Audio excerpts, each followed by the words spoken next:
Happy Thursday, y'all. Yeah, I have been going on with this political thing for about this entire week. And yeah, I've been up since 10 o'clock last night.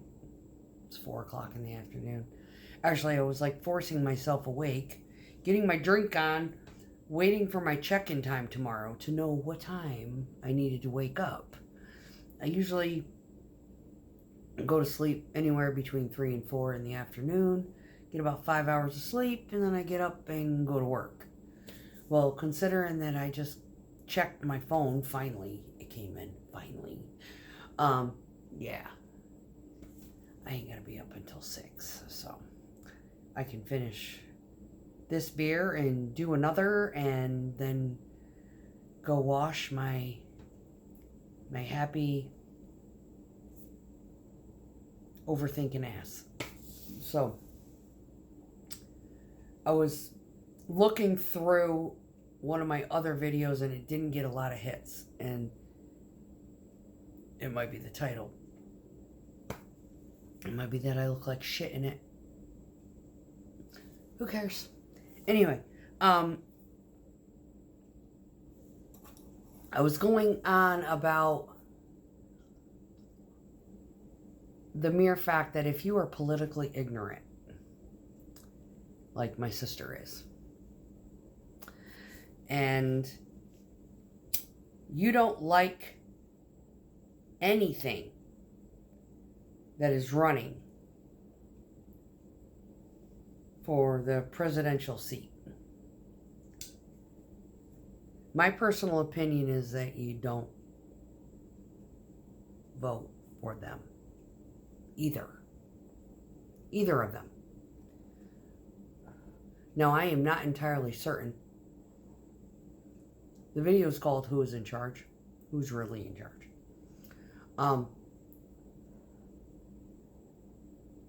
And I'm going to repeat myself in this one, so pay attention, because I introduced it. I've been cleaning, and anybody who's been following along with me knows that I went through a narcissistic relationship, and I went through this like severe functional freeze. This house started to look like a hoarder house, and it was getting fucking a little out of hand.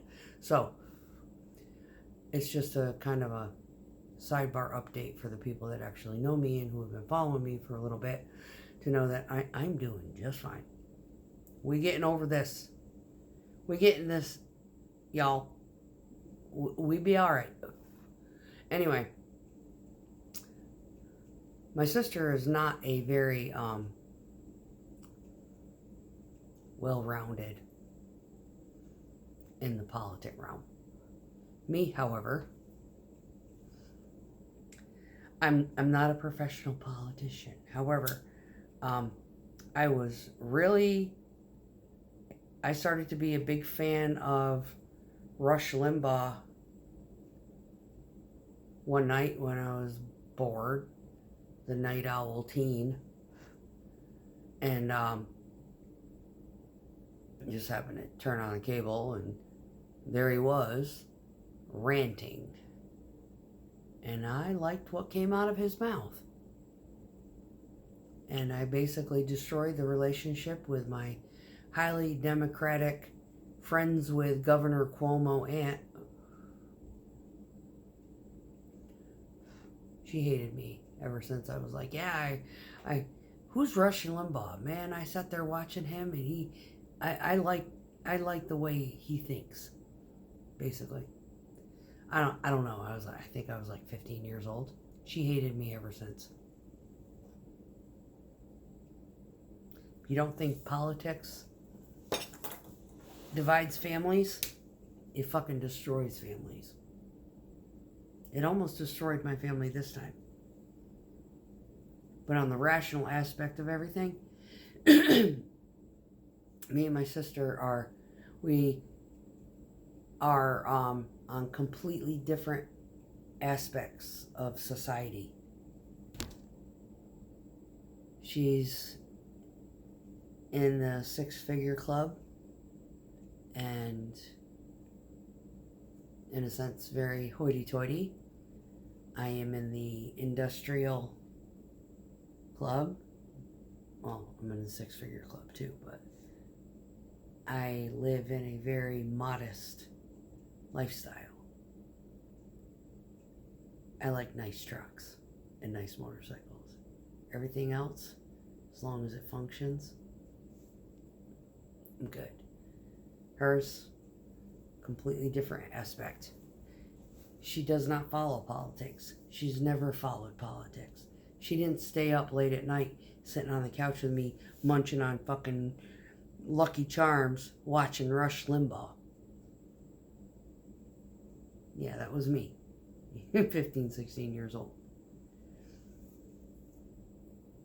I was,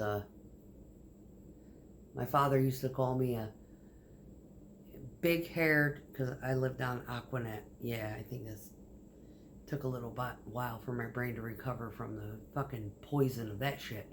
Anyway, bulletproof head. Anyway, yeah, the dreads suit me. And called me a big hair, leather baron hippie.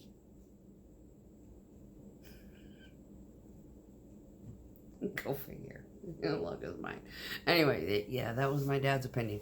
But I've always followed politics ever since I was young. I've always paid attention.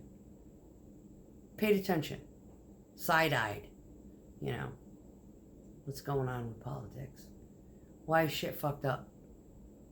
Let's watch Rush tonight and see what's going on. Because the Democrats like to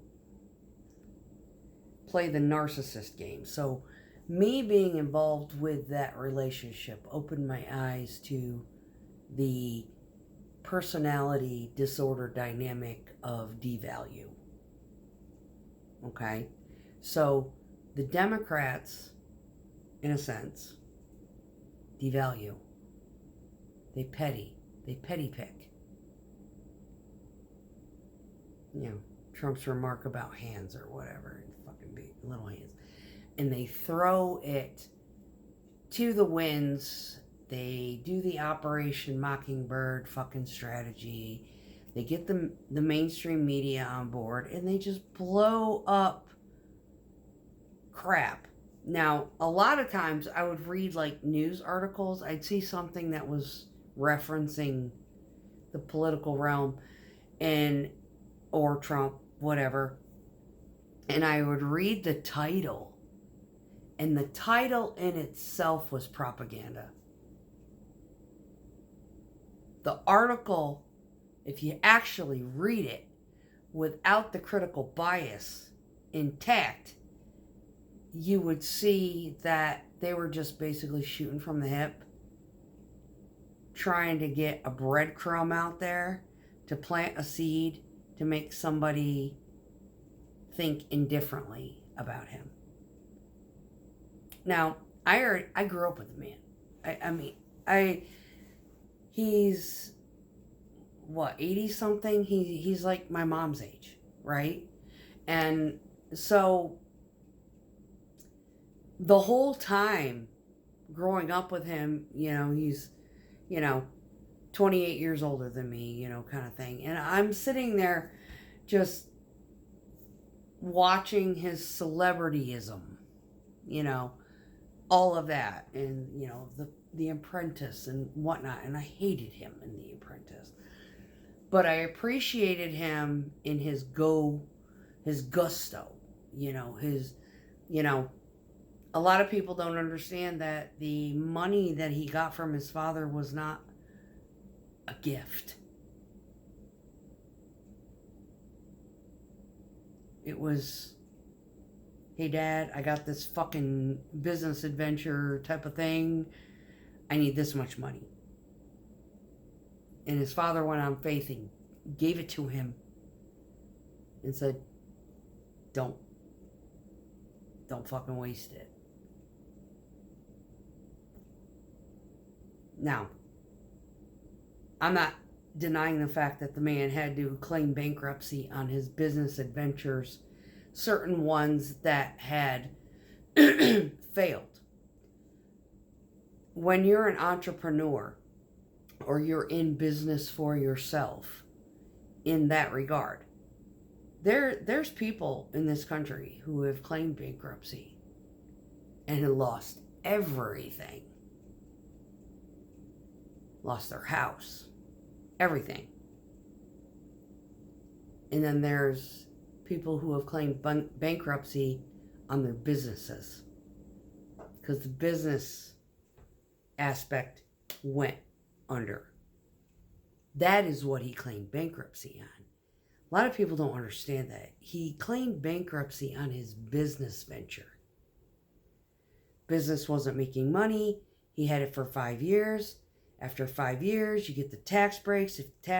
If you're not making any money after so many years, you have to start paying taxes on it. If you're not making enough to pay the taxes on it, that means you are in a bracket in which you can claim bankruptcy within your business, your corporate entity.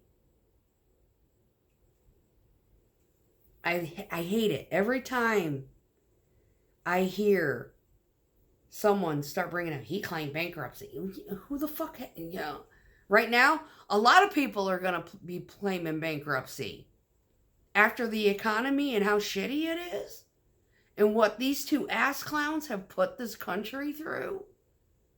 And all these people in North Carolina and Florida and Georgia and the 6 states down the fucking eastern seaboard, do you think that they're going to give a flying fuck about if Trump claimed bankruptcy on his business ventures? They're going to have to claim bankruptcy because the government wasn't there to help them restore their fucking properties or anything after a natural disaster, and their insurance went fucking default on them because they want to claim it as a flood incident. It wasn't a flood incident. It was an engineering defect and a natural fucking disaster incident. It was not something that could have been predicted. That's why people who live in flood zones get flood insurance. They don't live in a flood zone. They're 600, 700, 800, 1,000 feet above fucking sea level.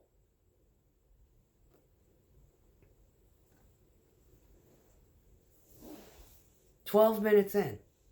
I have to explain this thing. I have to explain this stuff. I don't see anybody else doing it. That's why I go into depth. My point is, if you don't like who's fucking running, don't fucking vote for them.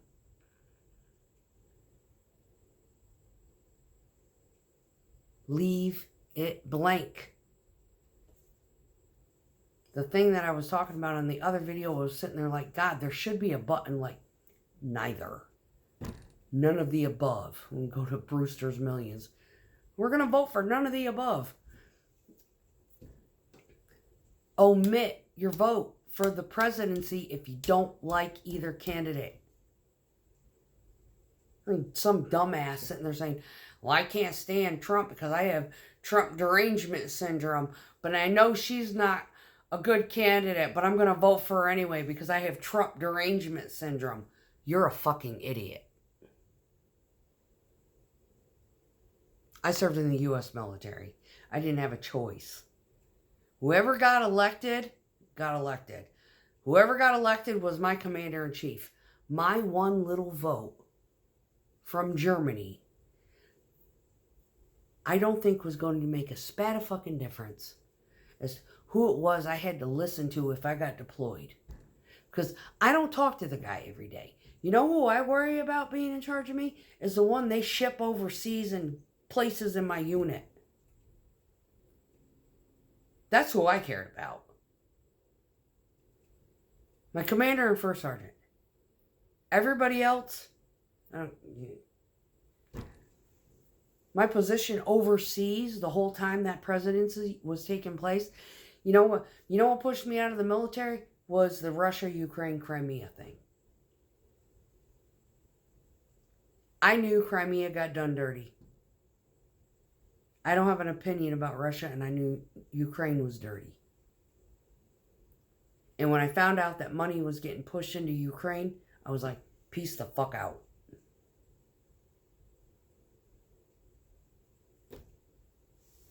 I got a buddy of mine who actually hung on. He got shipped back and went to California. He retired. I don't know how the fuck he did it. Because he was more involved in the politics than I was. He understood a lot more. So I was literally listening to him discuss policies and shit like that. Like when they lifted the tariffs and the embargoes. I didn't know what was going on. He fucking educated me real quick. I was like, oh, that's fucking sketch. He's like, yeah, and you know when they did it? When? Yada, yada, yada, yada, yada. Oh! Opened my eyes. His dad was an over-the-road truck driver. He was raised doing my job.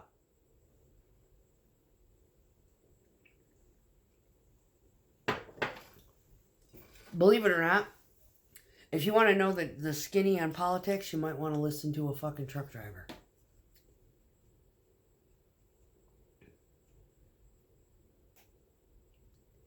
Especially in a capitalism environment. Because we run the freight. I pour houses. I pour footings for houses. I pour slabs for houses. I pour driveways for houses. And it's not just new builds. I do home improvements. I add decks to houses. I add porches to houses. I redo driveways. I build new driveways for driveways that never existed.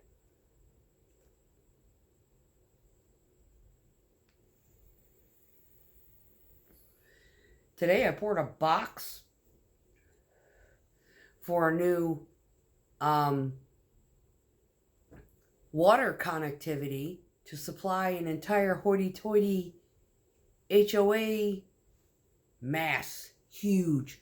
Actually, there's a sublet of it. The Congresswoman of Tennessee, I don't know what the fuck her name is. I don't even care. Anyway, yeah, she lives over there. Every street in that area that she lives in is named after a slave owner. Pisses me off. I don't know what her political party is. I don't fucking care. But her mansion is like quite literally right around the corner from my job.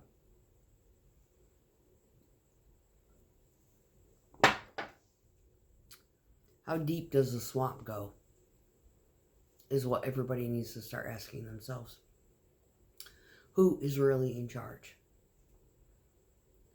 And when it comes to the January 6th insurrection, why would the guy who was fighting against a crooked fucking election sabotage his only chances for overturning it?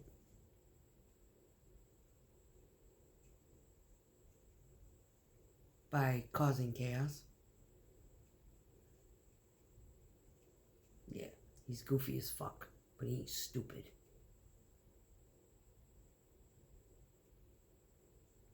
Anybody with a brain can see that that shit was set up.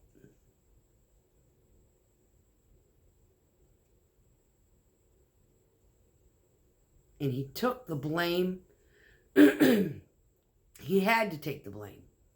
Because he retaliated to the fact it would make him look defensive. So it was one of those humiliating moments of being humble. I mean, like, there's no point in fighting this.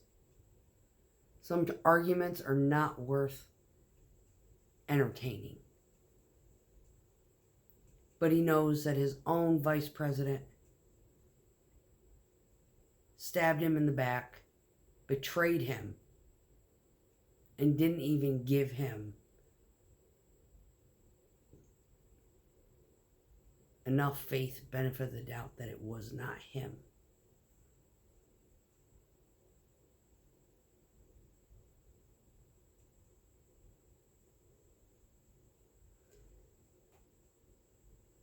When you experience abuse,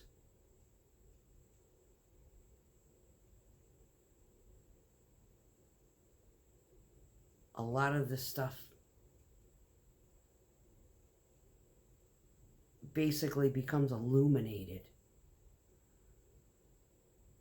But nobody ever just blatantly came out and said, why would